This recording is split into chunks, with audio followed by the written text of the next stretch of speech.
Okay, the next dinim, which are very, very practical and important, is the concept of a minyan. Okay, you need 10 people. If you don't have 10 people, the Gemara learns out you can't say a davish kedusha. You can't say something of holiness, say kedusha, baruch hu, kaddish, Torah reading. You can't say any of those things if there's no 10 people, 10 male adults in the room. What? No, we have. We're fine. Okay, so now the question is like this. What happened if you have 9 people? You don't have a minyan. Can you count a kid as part of the minyan? So many poskim hold that if you have a kid holding on to a chumash, they can count, I don't mean a 1-year-old, an older kid already, that's 9, 10, 11, whatever. You can count him as a minyan in time of need, providing he's holding a chumash. Some poskim are against it, some poskim allow it. There is a letter from the Rebbe that he never heard that people are doing it, but in many places, even in the Chabad houses, if they have a problem with a minyan, you know, the place is not in LA, but I'm saying outside places where there's a problem with the minyan, and especially if you don't keep the minyan going, people are going to stop coming completely, so then they would take a kid with a chumash and count him for a tenth. Yeah, chumash or Torah? No, chumash. Not a Torah. You don't take out a Sefer Torah for that. Some people hold you can't do that because it's a chumash, it's not a Sefer Torah, but you can't take out a Sefer Torah for that. Okay, another interesting shiloh with this is, can you count somebody who's not religious to the minyan? Are you allowed to count what's called a Machalo Shabbos? Are you allowed to count him for a minyan? So, of course, there are opinions that hold you can't. But today's world is a little bit different. And I once explained this earlier by I remember what it was. The bottom line is like this. The Gemara says, Mechalo Shabbos befarhesya, meaning one who openly, publicly desecrates Shabbos and doesn't care. He doesn't care and he'll do it in front of 10 people. And he doesn't care. That person has a din like a guy. That's what the Gemara says. He has a din like a guy, meaning his shechita is worthless. You can't count him for a minyan. You can't give him an aliyah. If he touches your wine, it's a problem. He has a din mamish like a non-Jewish person. But a lot of poskim write, and that's the consensus of not almost all poskim today, that Mechalo Shabbos befarhesya is by definition one who knows what Shabbos is all about, knows the greatness of Shabbos, and yet openly, publicly desecrates it because he doesn't care about it. Somebody who never learned about Shabbos, he was not raised in a religious environment, that person does not have a din of Mechalo Shabbos, because Mechalo Shabbos means you know what Shabbos is, and yet you're openly desecrating it. If you don't know what Shabbos is, you grew up irreligious, so then it's a different status, which is called in halacha tinik shenishba. Tinik shenishba literally means a little child that was captured amongst the goyim and raised as a goy. Like the Cantonists in Russia, or in many places, or in the Halachos says today, kids that are raised in non-religious homes, so they're like a kid captured among, they're not that they're learning about Shabbos and they're openly desecrated. They just don't know what Shabbos is all about. Yeah, they might know that you're supposed to keep Shabbos, but they don't understand the depth of the sanctity of Shabbos, the importance of Shabbos, why it's important to keep Shabbos. So then according to halacha, and this is the way almost, like I said, almost everybody paskins today, that they do not have a din of Mechalo Shabbos. Therefore, you can count him for a minyan, you can give him aliyahs, you can do all these things because they do not have a din of Mechalo Shabbos, they have a din of Tinik Shenishba, and a din of Tinik Shenishba means they're able to be counted in a minyan. Okay? Another interesting definition, Mechalo Shabbos befarhesya, the way it's just defined in practical halacha, you find many people, they'll come to shul, in their homes, they're not really Shomer Shabbos, okay? But they wouldn't, in front of the rabbi, something like that, they wouldn't desecrate Shabbos. They would be embarrassed to do it in front of the rabbi or in public. So then they don't have a din of Machal Shabbos b'farhesya. They don't have a din of somebody who desecrates Shabbos publicly, because again, that means the person doesn't care at all. He doesn't care at all about Shabbos, and he's just doing what he wants. So, who could decide that this person cannot be counted as a minyan? Who could decide? Halacha could decide. Is it one rabbi, 10 rabbis? Is it... No, I mean it's a din in halacha. What the definition of Chal Shabbos is. Even a lot of the Hungarian rabbanim, there was a big paisik amongst the Mera Assad, that he also paskins that he was in Hungary, where he says people today don't have a din of Machal Shabbos. They're raised amongst the goyim. A lot of children. Rabbi Kiva Eger writes even more. If a guy doesn't do it in spite, he just does it because he can't control his temptations. Yeah, he's also not called a Machal Shabbos. Machal Shabbos means he openly doesn't believe in God's creation of the world, and he doesn't believe in the concept of Shabbos. A guy just says, listen, I know about Shabbos, but I'm just interested in going for a drive. I just want to go out or whatever. Why such a person would even come to shul then?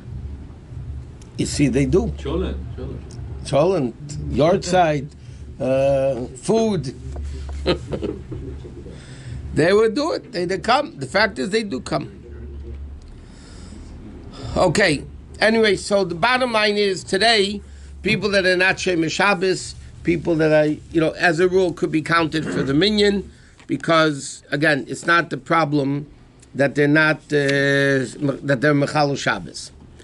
Okay, but for instance, what happens if the minyan said Yishtabach without a minyan, and after Yishtabach the 10th guy came in? So then Poskim write, you can't say Kaddish. You need to say Yishtabach, because the Kaddish is on the Yishtabach. So you need to have the Yishtabach said. So therefore the custom is, if there's no minyan and you're expecting a minyan to come, you wait before Yishtabach, not after Yishtabach, to be able to make sure that the minyan will come. There's another interesting shaila.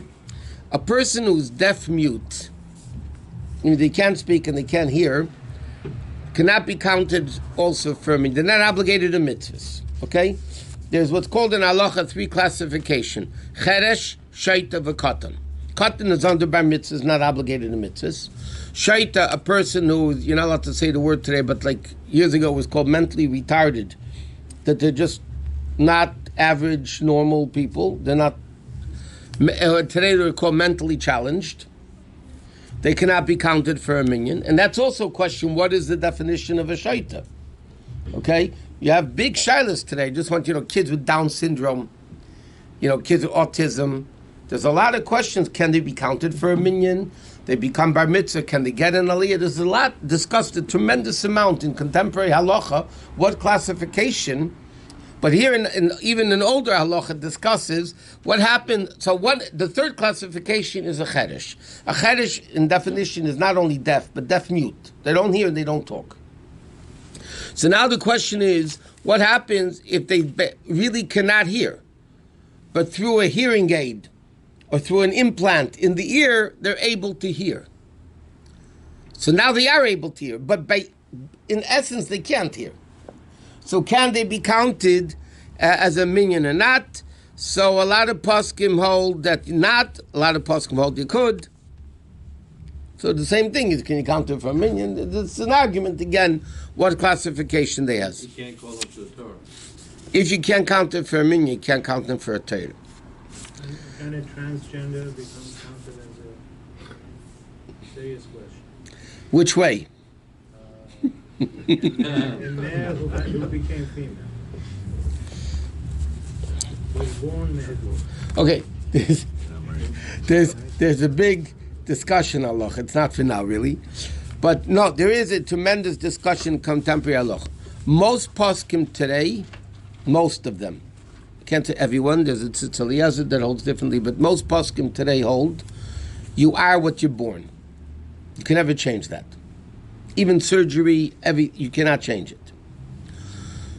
So, the problem is, if a man becomes a woman, he's still legally a man.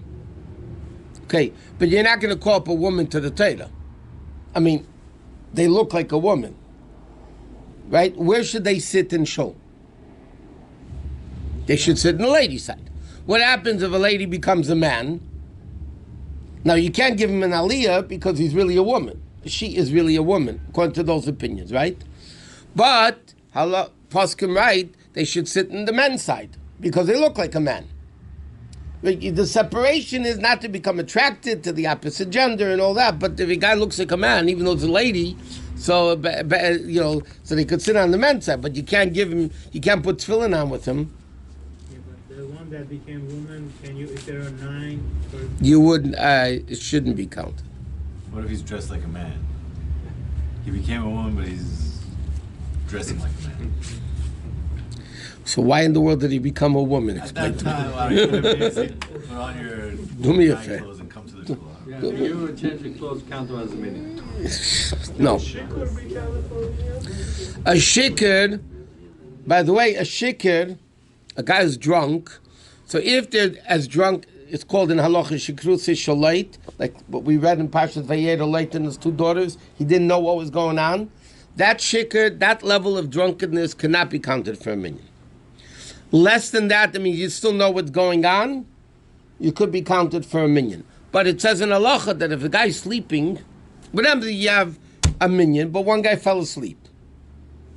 I'll give you an example. You have a minyan, the rabbi made a speech before Musaf, somebody fell asleep, in a deep sleep. Now you're davening Musaf. So halacha says you have to wake him up. Because he's sleeping, it says it's better in halacha. In halacha it says it's better to wake him up. You have to wake him up because he has to, you want 10 people. In simple terms, isn't it a yid there, the neshama? Yeah, but I'm saying like a woman is a yid, is Jewish as anybody else. I'm not talking about this is a whole other deal. What? I'm just talking about, if... Yeah, but you need the person up and alive and kicking like this. Bar mitzvah, if they're Shomer Shabbos, not Shomer Shabbos... They're still 100% Jew. Neshama is there. The neshama is there, but years ago when the person who desecrated Shabbos, who understood what Shabbos was all, in the true sense of the word, and still desecrated, they forfeited their rights to be counted as in a minyan. In those days, there was also zoning. Yeah, but I'm saying, but therefore today, where people don't know better, so then they are counted for a minyan. But a person needs to be bar mitzvah, meaning 13 years in one day. Now let's say a person's bar mitzvah is tonight and tomorrow. Let's say he's bar mitzvah. So the question is, tonight can he be counted as a minyan? Because he's becoming bar mitzvah tonight and tomorrow is his birthday. So even though not everybody agrees, but the majority of poskim hold, as soon as the year is up, meaning his birthday is tonight and tomorrow, so as soon as nightfall comes tonight, he's already called 13 years, and part of a day is like a day. So therefore, the second it comes after nightfall, he could be counted for a minyan. He's a full-fledged Jew. Because the 13 years end at the birthday. The birthday begins the 14th year. So therefore, he's 13, but you need 13 in a day. But a part of a day is a day. So as soon as nightfall comes, so the question in halacha would be, what happens if being the night in early? Like Shabbos early, then it's questionable if you can count him for a minyan, because he might not be bar mitzvah yet.